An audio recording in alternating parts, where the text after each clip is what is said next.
नमस्कार, खबरों में आप सभी का बहुत स्वागत है। आपके साथ मैं हूं सचिन वर्मा। देहरादून के प्रेमनगर स्थित सनातन धर्म मंदिर में मंगलवार को सामूहिक कन्या पूजन कार्यक्रम आयोजित किया गया, जिसमें करीब 11,000 कन्याओं का पूजन किया गया। इस भव्य कार्यक्रम में मुख्यमंत्री पुष्कर सिंह धामी ने शिरकत की और नवरात्र के पावन अवसर पर कन्याओं को देवी का स्वरूप मानकर पूजा अर्चना की। कार्यक्रम के दौरान मुख्यमंत्री ने कन्या पूजन के महत्व पर बात की और बेटियों के सशक्तिकरण और सम्मान पर जोर दिया। दरअसल स्थानीय बीजेपी कार्यकर्ताओं और संगठनों की ओर से आयोजित इस अभियान का उद्देश्य कन्याओं को सम्मान देना और सामाजिक जागरूकता फैलाना है।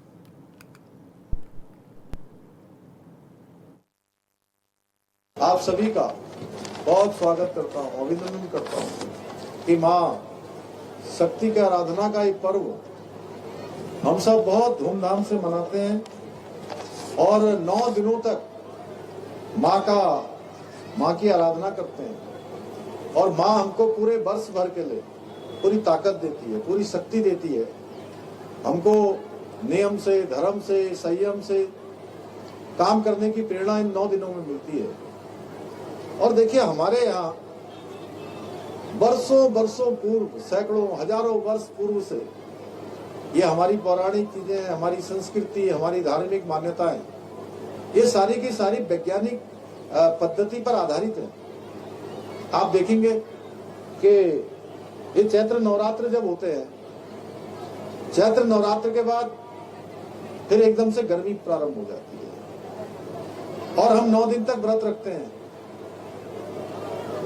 तो इसके पीछे स्वयं को शोधित करना होता है, मन को शांत करना होता है, अंदर की जो हमारे अंदर की जितनी भी अशुद्धियां हैं उसको शोधित करने का भी अवसर होता है और शरीर पूरी तरह से तैयार हो जाता है कि अब आने वाली गर्मी है, उस गर्मी के लिए शरीर को कैसे काम करना है। और इसी प्रकार से जब सर्दी नवरात्र आते हैं तो सर्दी नवरात्र के बाद एकदम से सर्दी शुरू हो जाती है, यानी कि उस सर्दी के मौसम के लिए भी हमको 9 दिन तैयार करते हैं। ऊपर से माँ का आशीर्वाद हो जाता है, हमारा मन मस्तिष्क भी बन जाता है, शरीर भी तैयार हो जाता है, हमारे विचार भी बन जाते हैं। हर दृष्टि से हम एक प्रकार से आगे के कामों के लिए तैयार हो जाते हैं। और ये उत्सव होते हैं कि अभी देखिए पूरी सर्दी रही, सर्दी में हम शुष्क हो जाते हैं, थोड़ा जैसे संकुचन, सिकुड़न। और जैसे हमारे त्योहार आते हैं, उत्तरायण आता है, मकर संक्रांति का पर्व आता है और मकर संक्रांति के पर्व के बाद जो सूर्य की रोशनी है, भगवान सूर्य नारायण सीधे अधिक प्रभाव से धरती के संपर्क में आ जाते हैं, आ रहे हैं ना और उनका प्रकाश वह तीव्र हो जाता है, सारा संसार विस्तार रूप लेने लगता है, सारे अच्छे काम शुरू हो जाते हैं, मंगल कार्य शुरू हो जाते हैं और मैं तो कहता हूं कि देवताओं के दिन शुरू हो जाते हैं। अब देखिए आप कितने त्योहार होते हैं। मकर संक्रांति के बाद हमारा मकर संक्रांति, लोहड़ी और उत्तरायणी, कहीं पोंगल, कहीं बिहू, कहीं माघी, इतने सारे त्योहार सब प्रकृति से जुड़े हुए हैं। तो ये हमारी पद्धति जो है, हमारे पूर्वजों ने ऐसे ही नहीं बनाई थी। आज भी जो पंचांग है, कई सैकड़ों वर्ष पहले बनाए हुए पंचांग, अभी मैं देख रहा था 23 जनवरी के दिन, पता नहीं कब का पंचांग बना होगा, मुझे दिखा रहे थे, कह रहे थे 23 जनवरी को उसमें लिखा था कि वर्षा होगी और बर्फ पड़ेगी। इस साल जो है पहली बर्फ 23 जनवरी को पड़ी थी।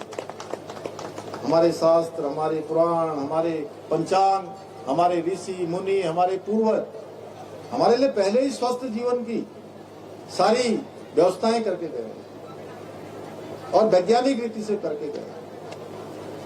तो भाइयों बहनों, मैं आप सभी को चैत्र नवरात्र की भी बहुत शुभकामनाएं देता हूं और मां भगवती से प्रार्थना करता हूं कि उनका आशीर्वाद हम सब पर बना रहे हमारे पूरे प्रदेश पर बना रहे, देश पर बना रहे। और ये पर्व केवल आस्था का ही नहीं बल्कि श्रद्धा का है, भक्ति और संस्कार इसका उपासना का भी ये महापर्व है। और ऐसे पावन अवसर पर ऐसे पूजन के कार्यक्रमों में सम्मिलित होना, 11,000 कन्याओं के सामूहिक पूजन में शामिल होना, सच में कोई भी करवाए ये हम सबके लिए सौभाग्य का विषय है।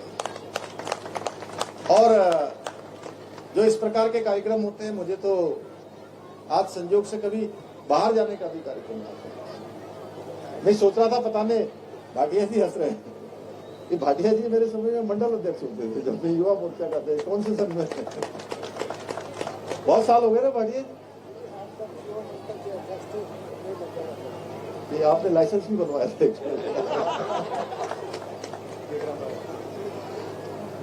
बहुत पुरानी बात है, कम से कम काफी साल हो गए, कितने, लगभग 30 साल। तो मैं कह रहा था कि यहाँ पर जितने लोग भी आए हैं, कोई सोच रहा होगा सविता जी आई हैं तो हमें भी आना है, सिद्धार्थ जी कार्यक्रम करवा रहे हैं हमको भी आना है। अब कुछ लोग सोच रहे होंगे भैया ये धामी जी आने वाले हैं तो चलो उनसे भी मिल लेंगे साथ में। लेकिन जो भी यहाँ आया है उसके ऊपर भगवती की कृपा है, माँ भगवती की कृपा है, इसीलिए वो यहाँ पर आया। राज्य सरकार के 4 वर्ष पूर्ण होने के उपलक्ष्य में प्रदेश भर में जन जन की सरकार 4 साल बेमिसाल थीम पर विभिन्न कार्यक्रम आयोजित किए जा रहे हैं। ऐसे में बीजेपी नेताओं ने इस कार्यकाल को ऐतिहासिक बताया। तो वहीं हॉनरेबल टीवी ने विधायक उमेश शर्मा काऊ से बातचीत की, जिसमें उन्होंने सरकार के काम गिनाए हैं। बीजेपी विधायक उमेश शर्मा काऊ जी हमारे साथ मौजूद है। सर, सरकार के 4 साल पूरे हुए, लगातार अभियान भी, कार्यक्रम भी चलाए गए, किस रूप में आप देख रहे हैं, क्या कहेंगे उसके लिए? सबसे पहले आपके चैनल के माध्यम से मैं पूरे उत्तराखंड वासियों को बहुत बहुत बधाई देता हूं। और मुख्यमंत्री जी, प्रधानमंत्री जी, जिनके मार्गदर्शन में पुष्कर सिंह धामी जी बहुत अच्छा काम कर रहे हैं। 4 साल मैं कहूँगा बेमिसाल, इतने नए नए जो काम हुए हैं और नए ऐतिहासिक जो फैसले हुए हैं उत्तराखंड के लिए, और चाहे वो सड़कों के हों, चाहे बांधों में नई योजनाओं को लाने का, जैसे सोंग डैम है, जमनानी डैम है, और 4 धाम सड़क का है। धार्मिक रूप से और सामाजिक रूप से जो पहचान उत्तराखंड को पुष्कर सिंह धामी जी ने दिलाई है, मैं अपनी ओर से और पूरे उत्तराखंड की ओर से उन्हें बहुत बहुत बधाई देता हूं। जी सर, क्षेत्र में भी लगातार काम हुए इन 4 सालों में, किस तरह के विकास कार्य रहे 4 सालों के? मैं अपने मुख्यमंत्री जी, उनको बहुत बहुत बधाई देता हूं। चाहे आपदा का समय रहा हो या किसी भी काम की मांग की है, तो माननीय मुख्यमंत्री जी ने धरातल पर जाकर, मैं तो कहूँगा बहुत ही संवेदनशील मुख्यमंत्री हैं हमारे, और धरातल पर जाकर उन्होंने बाढ़ सुरक्षा के कामों को और बाढ़ से प्रभावित लोगों के साथ अब उनका दुख बांटने का जो काम किया है, हम सब उनको बधाई देते हैं। और उनके जो ये 4 साल पूरे हुए हैं उसके लिए बहुत बहुत सब जनता की ओर से बधाई। सर, 2027 का इलेक्शन भी है, किस तरह की तैयार है बीजेपी पार्टी और आप लोग सभी? हम लोग तैयार है, कल चुनाव करा लो, कोई दिक्कत नहीं है जी। और नए दायित्व भी दिए गए हैं, नए मंत्री भी बनाए गए हैं, उनको ले ये देखो मुख्यमंत्री जी का विवेक है, किसको दायित्व देना है सामाजिक और जिससे अधिक से अधिक पार्टी को प्रभाव हो और हम 2027 का चुनाव जीत के आएँ, उस हिसाब से जो हमारी पार्टी ने निर्णय किया है हम उसके साथ हैं। सर, विज़न क्या लेकर के चल रहे हैं, क्योंकि थोड़े लोग परेशान भी पिछले दिनों नज़र आए, गैस किल्लत की बात हो या फिर ये तो खाली उत्तराखंड की समस्या नहीं है, पूरे इंडिया और पूरे विश्व की समस्या है। इसका भी समाधान प्रधानमंत्री मोदी जी कर रहे हैं। आने वाले समय में इस युद्ध से जो भी दिखते हैं उनका समाधान सरकार हमारी करेगी। एसआईआर को लेकर भी चर्चा तेज है, जल्दी एसआईआर भी शुरू होगा। पहली तारीख से शुरू हो रहा है तो उसमें चर्चा क्या, वो तो एक संवैधानिक प्रक्रिया है और 2002 में हुआ था। अब उसके बाद ये आज हो रहा है तो संवैधानिक रूप से जिसका भी वोटर का अधिकार होगा और उसको मतदान में भाग करने का अधिकार मिलेगा। धन्यवाद सर, हमसे बातचीत करने के लिए। उमेश शर्मा काऊ जी हमारे साथ थे, जो कि तमाम विषयों पर हमारे साथ बातचीत कर रहे थे। हॉर्नबिल टीवी के लिए देहरादून से विशाल गर्ग। पहाड़ और मैदानी क्षेत्रों के मंत्रियों को दिए गए विभागों को लेकर कांग्रेस की ओर से उठाए गए सवालों पर बीजेपी ने पलटवार किया है। प्रदेश प्रवक्ता नवीन ठाकुर ने कहा कि बीजेपी में जिम्मेदारियां क्षेत्र नहीं बल्कि क्षमता और संगठन के आधार पर दी जाती हैं। उन्होंने कहा कि पार्टी का कार्यकर्ता हर क्षेत्र में काम करने के लिए तैयार रहता है, चाहे वो पहाड़ का हो या फिर मैदान का। कांग्रेस के आरोपों को बेबुनियाद बताते हुए उन्होंने कहा कि बीजेपी के मंत्री और विधायक पूरे प्रदेश को एक इकाई मानकर काम कर रहे हैं और विकास हर क्षेत्र में किया जा रहा है। देखिए, शायद कांग्रेस जो है अपने युवराज से प्रेरणा पाती है, क्योंकि उनको लगता है कि उनके युवराज को यही नहीं पता कि गेहूं की बालियां कहाँ पे उगती हैं, मक्की कैसे होती है, तो इसी प्रकार से देते हैं। हमारे जो कार्यकर्ताओं पर वो सवाल उठा रहे हैं, हमारे जो मंत्री विधायकों पर सवाल उठा रहे हैं, हमारे जो निकाय के मंत्री वो बता रहे हैं शहरी जिम्मेवारी दे दी, वो निश्चित तौर पर हर क्षेत्र में जो है परिपूर्ण है। हमारे जो शहरी मंत्री जिनको आप कह रहे हैं ग्रामीण की जिम्मेदारी दे दी, उससे पहले सीधे विधायक नहीं बनते। कांग्रेस तो है नहीं कि एक ही जो है परिवार का राज चल रहा है। हमारे यहाँ कार्यकर्ता लगातार जो है संगठन का काम करता है। हमारे जो भी शहर में निवास करने वाले मंत्री हैं, संगठन के नाते उन्होंने जो है ग्रामीण क्षेत्रों में सालों साल लगाए। मैं पार्टी का प्रवक्ता हूं, अभी राजधानी में बैठा हूं, लेकिन मेरे पास पार्टी ने उत्तरकाशी जिले की जिम्मेदारी दी है। पहाड़ी क्षेत्र है, भौगोलिक क्षेत्र है, तो आप पूछे ना उत्तरकाशी के बारे में मुझसे, मेरे सारे अनुभव है। इसी प्रकार हमारे मंत्रियों का अनुभव है।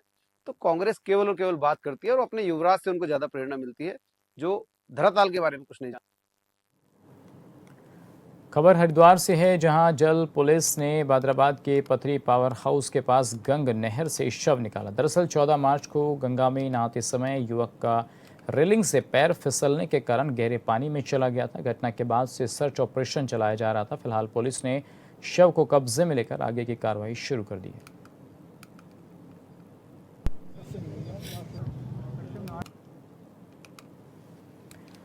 रामनगर वन प्रभाग के फतेहपुर रेंज में खैर के पेड़ों को काटते हुए 1 सप्ताह से ज्यादा का हुआ, लेकिन वन विभाग के हाथ अभी तक खाली हैं। ना तो आरोपी की पहचान हो पाई और ना ही खैर बरामद हो पाई है।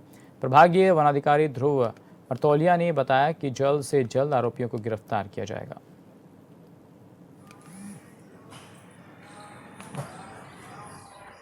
पेड़ काटने की सूचना आई थी, जिसमें हमने एसडीओ फतेहपुर को जांच अधिकारी बना रखा है। इसकी जांच करेंगे। जो भी इसमें कसूरदार होगा या लापरवाही होगी, उसके खिलाफ नियमानुसार पूरी कार्रवाई की जाएगी और किसी प्रकार से अवैध पातन को वो नहीं किया जाएगा, न तो छुपाया जाएगा, न किसी को किसी प्रकार की ढील दी जाएगी। सब कार्रवाई, ताकि भविष्य में कोई भी स्टाफ लापरवाही न करे और इस टाइप की पुनरावृत्ति मेरी डिवीजन में न हो। हरिद्वार के कनखल जगजीतपुर इलाके में देर रात जंगल से निकलकर एक हाथी रिहायशी क्षेत्र के पास खेतों में घुस आया। इससे स्थानीय लोगों में दहशत फैल गई। हाथी ने फसल बर्बाद की और एक स्कूटी से सूंड से उठाकर पटक दिया। स्थानीय लोगों ने मोबाइल में वीडियो बनाकर सोशल मीडिया पर शेयर किया, जो तेज़ी से वायरल हो रहा है। राहगीरों ने रास्ता बदल लिया। इस घटना के बाद ग्रामीणों ने वन विभाग और प्रशासन से हाथियों की आवाजाही रोकने के लिए स्थायी समाधान की मांग की है।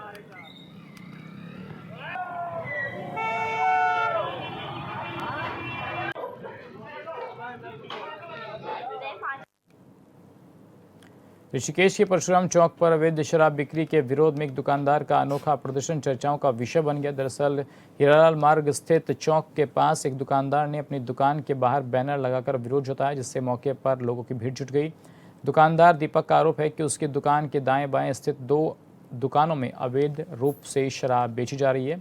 इससे परेशान होकर उसने पुलिस को तहरीर दी, लेकिन कार्रवाई न होने पर उसने कदम उठाया। स्थानीय लोगों ने भी अवैध शराब बिक्री के खिलाफ आक्रोश जताया।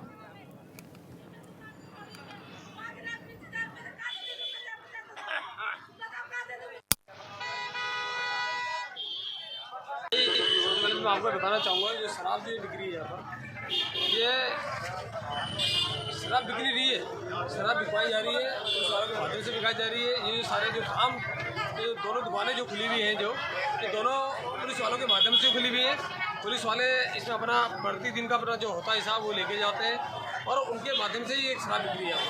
और इस शराब बिकने से यहाँ पर इतना माहौल ख़राब है, हमारे बच्चे, हमारे भाई, हमारे जो बुजुर्ग, मतलब उन्होंने इतनी स्थिति इन लोगों ने ख़राब कर रखी है। सुबह 5 बजे दोनों दुकानें खुल जाती हैं। ये भाई हमारे 4 बजे बता रहा है, इसकी भाई की फोटो दिखाओ आप और इसकी चेहरा भी आप देख लेंगे। तो इस सुबह 5 बजे, मेरे हिसाब से 5 बजे सुबह दुकान खुल जाती है, रात को 10 बजे लगभग दुकान बंद होती है और तब तक यहाँ पर ऐसा जमा बड़ा रहता है कि कुछ नहीं। पुलिस तो मिनी ठेका, ये मिनी ठेका एक तरह से बना हुआ है और इनके बीच में ये दुकान डीजे की दुकान है, दीपक डीजे वाले की हमारे। और ये भाई इतना परेशान है, उसके कारण इसे परेशान होकर ये बैनर बनाया, भाई पूछ के मेरे को परेशान मत करो।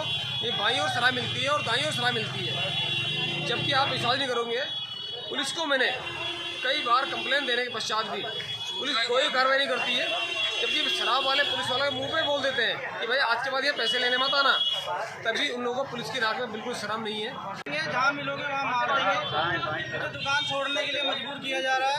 ये कहा जा रहा है कि हम तो दारू यहाँ लगातार बेचेंगे, आपको दिक्कत है तो आप यहाँ से दुकान छोड़कर जा सकते हैं। तो इस तरह की धमकियाँ मुझे मिल रही है यहाँ से। मैंने जो ये इसमें तहरीर आप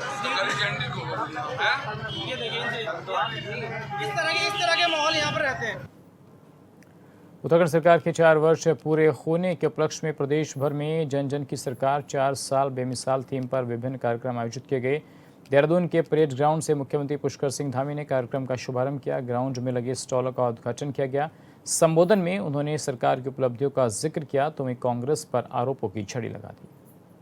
4 वर्ष के कार्यकाल पूरा होने पर देहरादून के परेड ग्राउंड में आयोजित कार्यक्रम में सीएम धामी ने बड़ी उपलब्धियों का जिक्र किया, जिसमें उन्होंने कहा कि 4 साल में उत्तराखंड ने कई उपलब्धियां हासिल की हैं। 4 वर्षों में प्रति व्यक्ति आय ने 41% की वृद्धि की है। 4 वर्षों में प्रदेश में 20,000 उद्योग स्थापित हुए हैं। 4 साल में आर्थिकी की 1.5 गुना की वृद्धि हुई है। 4 वर्षों में प्रति व्यक्ति आय में 41% की वृद्धि हुई। प्रदेश में राष्ट्रीय खेलों G20 की बैठकों का सफल आयोजन भी हुआ। कि हम कांग्रेस की तरह सत्ता को अपनी बपौती नहीं बल्कि जन सेवा का माध्यम मानते हैं। भाइयों बहनों, आपको याद होगा पहले हमारे प्रदेश में नकल और पेपर लीक के कारण कितने ही हमारे गरीब माता पिता के और प्रतिभावान बेटे बेटियों के सपने चकनाचूर हो जाते थे। युवाओं के भविष्य के साथ खिलवाड़ करने वालों पर अंकुश लगाने के लिए हमने प्रदेश में सख्त नकल विरोधी कानून लागू किया, जिसकी पूरे देश के अंदर सभी जगह प्रशंसा हुई, जिसका परिणाम है कि पिछले 4 वर्षों में 30,000 से अधिक युवाओं को, नौजवानों को सरकारी नौकरियां प्राप्त हुई हैं। अगर उसकी हम तुलना करेंगे तो पिछली सरकारों के तुलना में 4 गुना से भी अधिक है। सीएम ने कहा कि किसानों की आय 2 गुना करने और मत्स्य उत्पादन में अग्रणी राज्य बना है। पर्यटन विकास और खेल के क्षेत्र में अग्रणी स्थान हासिल किया है। सतत विकास के लक्ष्यों में उत्तराखंड को पहला स्थान मिला है।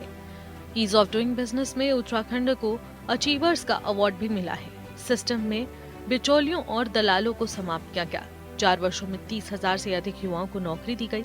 4 साल में इंफ्रास्ट्रक्चर को मजबूत बनाने पर काम हुआ। खेल प्रतिभाओं को आगे बढ़ाने का भी अवसर मिल रहा है। भाइयों बहनों, कांग्रेस के लोगों को बीते 4 वर्षों में हमारी सरकार के खिलाफ कोई ठोस मुद्दा नहीं मिला, इसलिए वो जानबूझकर कभी अफवाहें फैलाते हैं, कभी भ्रम फैलाते हैं, कभी तथ्यों को तोड़ मोड़ कर जनता को गुमराह करने का प्रयास करते हैं। आप लोगों को भली भांति याद होगा कैसे कांग्रेस के समय में पूरा प्रदेश भ्रष्टाचार की जद में हुआ करता था। उस समय का आप सबको मैं स्मरण कराऊं, उस समय का याद होगा आपको पटवारी भर्ती घोटाला, दरोगा भर्ती घोटाला, छात्रवृत्ति घोटाला, NH 74 का घोटाला, डेनिस घोटाला और केदारनाथ में किस तरह से राहत सामग्री का घोटाला जब 2013 में आपदा आई थी, या ऐसे अनेक घोटाले करने वाले आज रंगे हुए सियारों की भांति अपनी बेईमानियों के किस्सों को छिपाने का काम कर रहे हैं। उपलब्धियां गिनाने के बाद सीएम धामी ने कांग्रेस पर निशाना साधा और कहा कि 4 साल में देहरादून के साथ ही संपूर्ण राज्य का समेकित रूप से विकास हुआ है, जबकि पूर्ववर्ती सरकारों के समय सिर्फ घोषणाएं हुआ करती थी, धरातल पर काम ना के बराबर था। हम कांग्रेस की तरह सत्ता में अपनी बपौती नहीं, जनसेवा का माध्यम मानते हैं। पहले पेपर लीक के कारण प्रतिभावना बेटियों के सपने चूर चूर हो जाते थे, लेकिन इस पर रोक के लिए हमने सख्त नकल विरोधी कानून बनाया, जिसका परिणाम है कि 30,000 से अधिक युवाओं को नौकरी मिली है। कांग्रेस के समय में जब भ्रष्टाचारियों को पकड़ने की बात आती थी तो केवल छोटे कर्मचारियों को बलि का बकरा बना दिया जाता था, पकड़कर खाना पूर्ति कर दी जाती थी और ऊपर बैठे हुए बड़ी बड़ी मछलियां और बड़े बड़े मगरमच्छों पर कोई कार्रवाई करने की हिम्मत नहीं होती थी। लेकिन हमारी सरकार ने एक नई शुरुआत की है। अब कोई छोटी मछली हो या कोई बड़ी मछली हो या भ्रष्टाचारी रूपी कोई बड़ा मगरमच्छ हो, अगर अपने कार्यों पर कोताही बरतेगा, भ्रष्टाचार करेगा, अपने कार्यों का ठीक प्रकार से निर्वहन नहीं करेगा, तो बड़े बड़े मगरमच्छों को भी उस कार्रवाई में लाकर जेल डालने का काम हमारी सरकार ने किया है। मुख्यमंत्री ने कहा कि कांग्रेस के समय पूरा प्रदेश भ्रष्टाचार के जद में था। उस समय पटवारी, दरोगा भर्ती और डेनिस घोटाला, एनएच घोटाला, केदारनाथ आपदा राहत सामग्री घोटाला हुआ करते थे। भ्रष्टाचारियों को पकड़ने के नाम पर खानापूर्ति होती थी, तब बड़े बड़े मगरमच्छों पर कार्रवाई नहीं हुआ करती थी। लेकिन अब कोई भ्रष्टाचार करता है तो उसे सीधे जेल मिलती है। उन्होंने कहा कि आज कांग्रेस की स्थिति ये है कि यूसीसी तक कांग्रेस विरोध कर रहा है। कांग्रेस को प्रदेश की संस्कृति से कोई लेना देना नहीं। 4 वर्ष का कार्यकाल पूरा होने पर सीएम उपलब्धियां गिना रहे हैं तो विपक्ष ने खामियां गिनाई। कांग्रेस नेताओं का कहना है कि 4 साल में भाजपा सरकार की कोई उपलब्धि नहीं रही है। भ्रष्टाचार, महंगाई, बेरोजगारी और महिलाओं पर अपराध चरम सीमा पर है, लेकिन सरकार अपने 4 सालों का जश्न मना रही है। 9 साल में सरकार लोकायुक्त का गठन नहीं कर पाई। राज्य में मातृशक्ति का पोषण स्तर गिरकर 56% तक पहुंच गया। सरकार 30,000 रोजगार देने का दावा कर रही है, लेकिन रोजगार कार्यालयों में अब भी करीब 10 लाख बेरोजगार पंजीकृत हैं। कांग्रेस शासनकाल में 50 किलो का मिलन वाला यूरिया बैग पर अब 40 किलो का कर दिया गया है और उसकी कीमत भी बढ़ा दी गई है। और चलिए फिलहाल इस बुलेटिन में बस इतना ही। बाकी जानकारियों के लिए बने हॉनेबल टीवी के साथ। नमस्कार।